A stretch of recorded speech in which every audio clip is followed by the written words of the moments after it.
aí pessoal, tudo bem? Aula importantíssima sobre Guerra Fria, que foi o período da história da humanidade compreendido entre o fim da Segunda Guerra Mundial, 1945, e o fim da União Soviética, em 1991.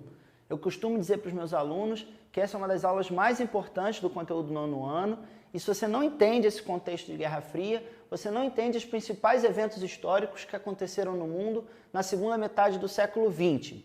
Nosso objetivo hoje é entender um pouco esse conceito e por que se formou esse enfrentamento entre duas potências mundiais principais, os Estados Unidos, um país capitalista, e a União Soviética, um país comunista. Então, para começar, a gente tem que discutir um pouco esse nome, né? Por que esse período a gente chama de Guerra Fria? Tinha acontecido uma guerra mundial, que se for em termos de violência de conflito, foi uma guerra quentíssima, né? Foi uma guerra muito violenta, com um grande número de mortes e uma grande destruição. Por que foi esse período chamado de Guerra Fria? Pelo seguinte, a gente diz que foi uma guerra porque foi um enfrentamento muito grande entre essas duas potências. Mas a gente diz que ela foi fria porque em nenhum momento houve um confronto direto de grandes proporções entre essas duas potências. E por que isso aconteceu, né? Já que havia uma disputa entre Estados Unidos e União Soviética, por que não rolou uma guerra? Meus alunos me perguntam bastante isso. Por conta dessa ideia aqui, ó. Isso é um termo da época que ficou conhecido como destruição mútua assegurada. Vamos entender isso aqui. Tanto Estados Unidos quanto a União Soviética dominavam a tecnologia da bomba atômica, que tinha encerrado lá a Segunda Guerra Mundial. No fim da Segunda Guerra, os americanos jogaram duas bombas atômicas sobre cidades japonesas, foi o que encerrou o conflito. Só que aquelas bombas eram de tamanho potencial de destruição que imagina que se houvesse uma guerra entre Estados Unidos e União Soviética, onde os dois países dominavam essa tecnologia, o que não ia ser? Dizia-se na época que esses países tinham potencial para destruir o planeta várias vezes. Então, se houvesse uma guerra direta, haveria, se dizia na época, uma destruição mútua assegurada, ou seja, certamente os dois iam se destruir e talvez a humanidade terminasse. Então, toda a segunda metade do século XX é um período onde há um medo muito grande de uma guerra nuclear, né? Ou seja, uma guerra com bombas como aquelas utilizadas em Hiroshima e Nagasaki, no Japão, no fim da Segunda Guerra. Em parte, isso explica por que esses dois países não se enfrentaram diretamente, por que esse confronto foi uma guerra fria. Só que isso foi, na verdade, gente, muito mais do que um enfrentamento entre dois países. Esses dois países eles eram líderes de dois grandes blocos de países que incluíam ideias diferentes de mundo. Então, por exemplo, os Estados Unidos, não era só os Estados Unidos, eram eles e todos os países capitalistas, que acreditavam que o mundo devia se basear na propriedade privada e nas empresas, na liberdade de comércio. Então, todos os países que eram capitalistas, que trabalhavam com essa ideia de mundo, eles se associaram aos Estados Unidos, fazendo uma espécie de um bloco de países, uma galera junta que defendia o capitalismo, vamos dizer assim. Do outro lado, né, tinha um grupo de países, o bloco de países que defendia a bandeira do comunismo, que era contra a propriedade privada, achava que as grandes propriedades deveriam ser controladas pelo governo, para que o governo pudesse distribuir melhor as riquezas e a classe trabalhadora estaria, assim, melhor representada no poder, né? Fez parte desse bloco a União Soviética e todos os países que acabaram tendo governos socialistas, né? Como a China, como Cuba e outros países do leste europeu, por exemplo. Então, na realidade, esse período, a marca, além da ameaça nuclear, a marca desse período foi um enfrentamento entre esses dois blocos de países de uma maneira bastante intensa. Em alguns momentos, o conflito era mais forte e essa ameaça de guerra parecia mais próxima. Em outros momentos, houve uma relação de coexistência pacífica, como se dizia na época, ou seja, as duas potências sabiam das áreas de influência uma da outra, né? E isso não implicava num acirramento ou numa crise mais grave. Vamos observar agora alguns aspectos dessa divisão em dois blocos, dessa bipolarização, como falam como falam alguns historiadores, né? Como se o planeta tivesse dividido em dois polos, um comunista e um capitalista. Vamos detalhar essa bipolarização. Por exemplo, era muito comum naquela época que se vinculasse tudo que era do Oriente, vamos dizer assim, à União Soviética e à área de influência dos soviéticos, porque a maior parte dos países do bloco comunista, de fato, estavam no Oriente do planeta, enquanto que o Ocidente era mais associado ao bloco de países capitalistas. Países capitalistas, né, no caso. Outro aspecto em que essa bipolarização fica clara, ou seja, essa rivalidade entre esses dois blocos, está na organização militar. Vou explicar para você melhor.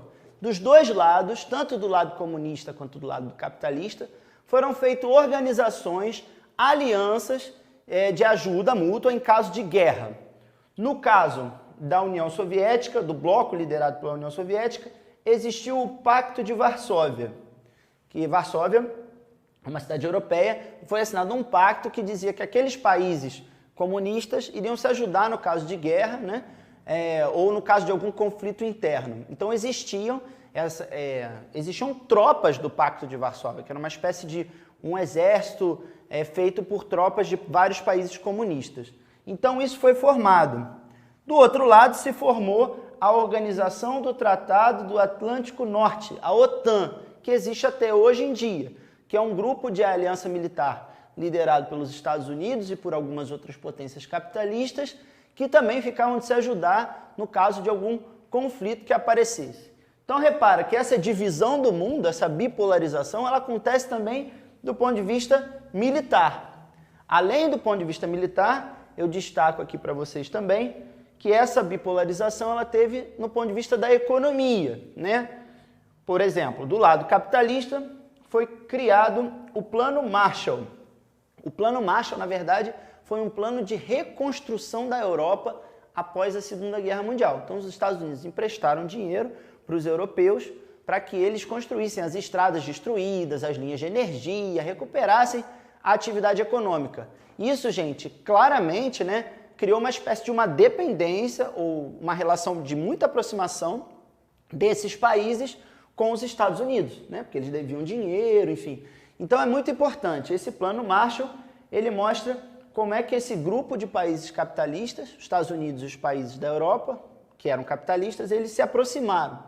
É outro exemplo que depois seria criado o Mercado Comum Europeu, que também era uma zona de economia entre esses países capitalistas.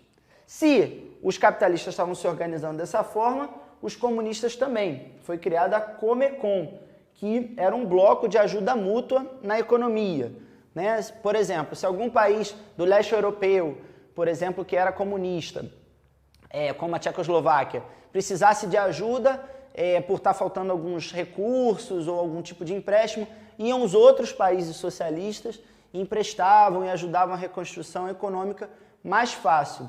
De fato, alguns países, como é o exemplo de Cuba, quando entraram para essa organização, basicamente sua economia foi sustentada por esse bloco, né? Cuba tinha uma relação muito forte com a União Soviética, que enquanto a União Soviética existiu, foi o que sustentou a economia cubana. Depois, a economia cubana desceu ladeira abaixo, certo? Então, olha lá, a gente falou de uma divisão geográfica, né, muito forte, de uma divisão militar, de uma divisão econômica, e a gente não pode deixar de falar que, embora esse período tenha sido de uma guerra fria, que não tenha havido um enfrentamento direto, em algumas ocasiões, em alguns eventos, alguns conflitos, essas duas potências se enfrentaram de forma indireta. Por exemplo, na Guerra da Coreia, quando houve a divisão da Península da Coreia em uma Coreia do Norte, né, associada ao bloco comunista, como é até hoje, né, e uma Coreia do Sul, associada ao bloco capitalista, teve participação de tropas ligadas a esses dois países. Tá? Teve o caso mais clássico e conhecido da Guerra do Vietnã, onde os Estados Unidos investiram pesado, né, nos seus aliados da região para tentar evitar que o Vietnã virasse um país comunista. Não teve muito sucesso, né, mostra aí uma participação indireta. A União Soviética também teve suas derrotas, por exemplo, na Guerra do Afeganistão, que eu quero que vocês observem? Vários dos conflitos mundiais que existiam naquele período, eles aconteciam com a participação indireta. Ou eles vendiam armamentos, ou alguns agentes secretos participavam, em alguns casos até enviavam tropas, mas sempre uma coisa mais discreta, vamos dizer assim, sem um investimento mais pesado, por conta dessa noção de destruição mútua assegurada que eu comentei com vocês no início, que tornava a possibilidade de um confronto de armas nucleares entre esses dois países uma coisa que poderia acontecer a qualquer momento. Quando no início dessa aula eu comentei que a Guerra Fria tinha influenciado o mundo inteiro, é porque nas áreas que havia disputa por zonas de influências, essas potências atuaram diretamente também. Então, por exemplo, no caso da América Latina, que era vista pelos Estados Unidos como uma zona de influência americana, os Estados Unidos investiram pesado, ajudaram ditaduras militares que eliminaram de forma violenta grupos que simpatizavam com as ideias do comunismo, por exemplo, né? A União Soviética não fez por menos, né? Na Ásia também financiou repressão quando alguns locais, alguns governos, como o que aconteceu na Tchecoslováquia, contestaram a violência que a União Soviética exercia sobre os países da sua influência. O que eu quero que vocês percebam? De fato, a Guerra Fria ela foi um conflito importantíssimo para entender toda a segunda metade do século XX. E só terminou quando um dos lados, no caso aqui, a União Soviética, entrou em colapso. No fim dos anos 80, a União Soviética enfrentou uma crise econômica bastante relevante, né, e isso gerou uma série de questionamentos internos que fez com que esse país, a União Soviética, se desfizesse e se dividisse em Rússia e algumas outras repúblicas que se tornaram, então, independentes. Eu espero que eu tenha ajudado vocês a entenderem melhor esse processo e até um próximo encontro.